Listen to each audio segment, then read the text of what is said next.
everybody, I'm Bruce Lamb from Case Extreme, and in a few moments I'm going to take this beautiful old Brazilian rosewood guitar and I'm going to throw it out a second-story window to prove a point. But before I do that, I want to thank Tom Carroll and his band Sons of Maxwell for bringing a very serious problem to the world, so the world will know that us musicians really, these are our babies, these are our tools of trade, and we need to protect them while flying on airlines. About 8 years ago, I had my own guitar broke. I'm a videographer by trade, and I was filming a group. I was on tour with a group, and got to play with these world-class guys. And my guitar got broke on the plane, so I was without a guitar most of the trip. I decided to come up with an idea. So that night, we all sat around dinner and talked about it. And they all had the same kind of guitar. It's a fiberglass, heavy-duty guitar case, and but all of them had reported that they'd had had problems on airlines, even with these heavy-duty cases. And the theory was thickness and heaviness and stoutness was the cure, but it's not the cure. Lightweight, shock absorption is where it's at. I designed a case that is primarily, you take your existing guitar case and you make it better. You take your gig bag and you make it better. My particular idea was a gig bag is better because it has an inch of foam.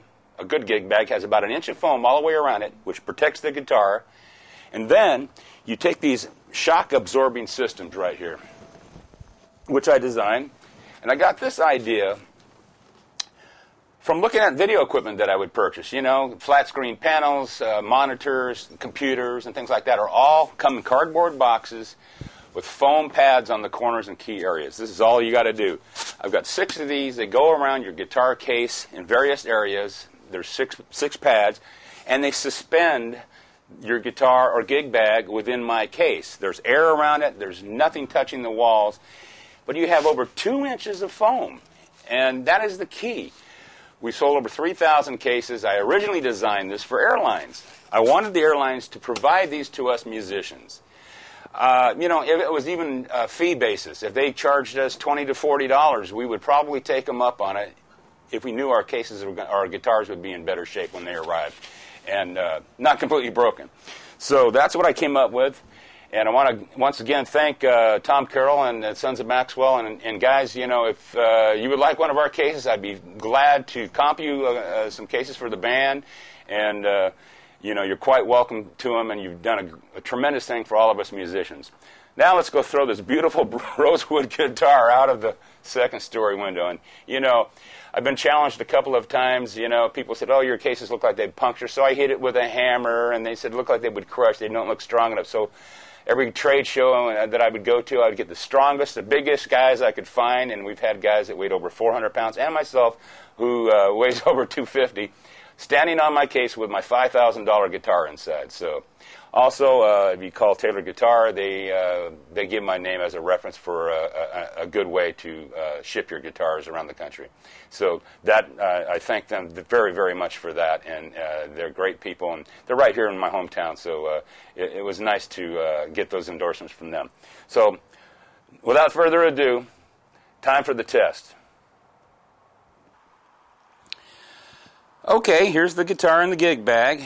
And I always suggest if, whether you have a hardshell case or a gig bag, pack some socks around the headstock. That's the heaviest part of the guitar head area. Those little things can weigh, actually, those tuners can. And then zip it up good and tight. Throw it in the clam case with the C-pads around it, and you're good to go.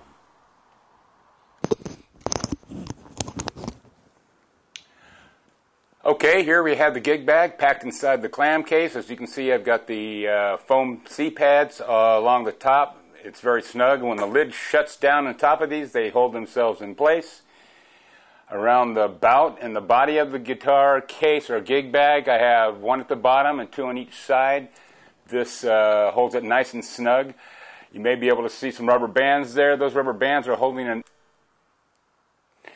Okay, here you can see we have the C-pads in their proper position at the headstock, and then down at the bottom at the bout we have them down there. They 1 at the bottom right behind the button for the guitar strap, and 2 on each side of the bout.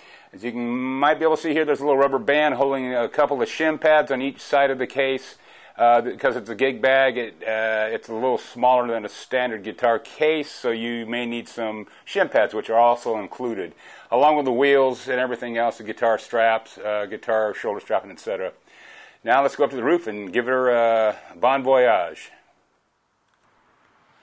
Okay, as you can see, the guitar is inside the gig bag, and I want to tell you, it's always important to keep the headstock padded, so I always throw a couple pairs of socks around the headstock, make it nice and tight in there. When you shut the lid of the gig bag or guitar case, it'll be nice and snug. Make sure it's a tight-fitting case or bag. Next, we'll throw it off the roof. Next, we'll pack it in the clam with the C-pads around it.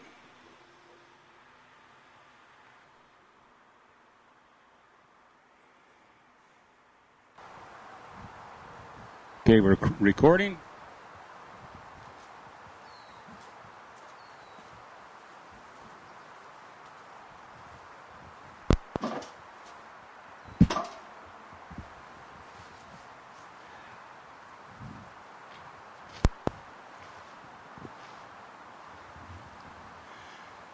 Okay, everybody, we're up here on the roof. We're a good 12, maybe 13 feet off the ground. The case weighs 22 pounds with the guitar in it. Let's send it off on a bon voyage trip, okay, around the world. Woo! There you go.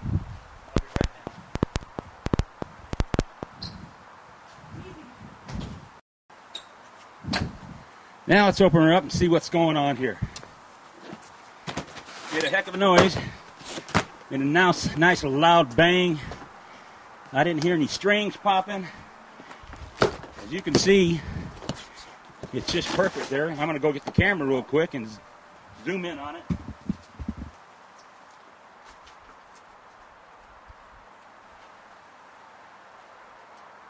Alright. Get over here so there's no hanky-panky or phony video going on. I'm going to lay this thing down.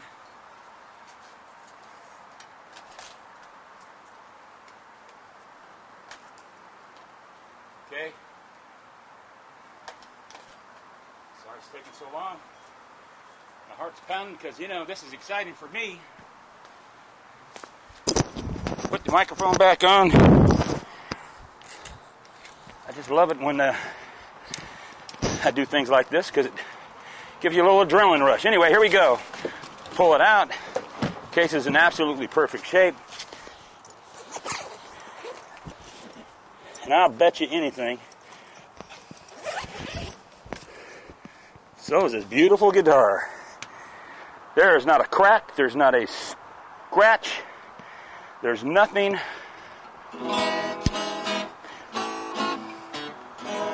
I loosened the strings a little bit before I got it, put it in the case. I forgot to mention that as well. We'll tune it up and we'll play it. Let me show you real quick. I'm going to do I don't know how I can do this in a quick amount of time, but I'll try to do a real quick scan of the guitar. It's also hot out here. Things gotten out of tune a little bit. But I'm putting an automatic focus. There is nothing wrong with that guitar. There's nothing at all wrong with this guitar. It's totally fine. Let me flip this camera back. Don't drop this camera. Anyway, sorry for the unprofessional videography, even though I am a videographer. Look at that beautiful bottom of that guitar. Now that is awesome, man. I'm telling you, that is just awesome. There's nothing wrong with that guitar.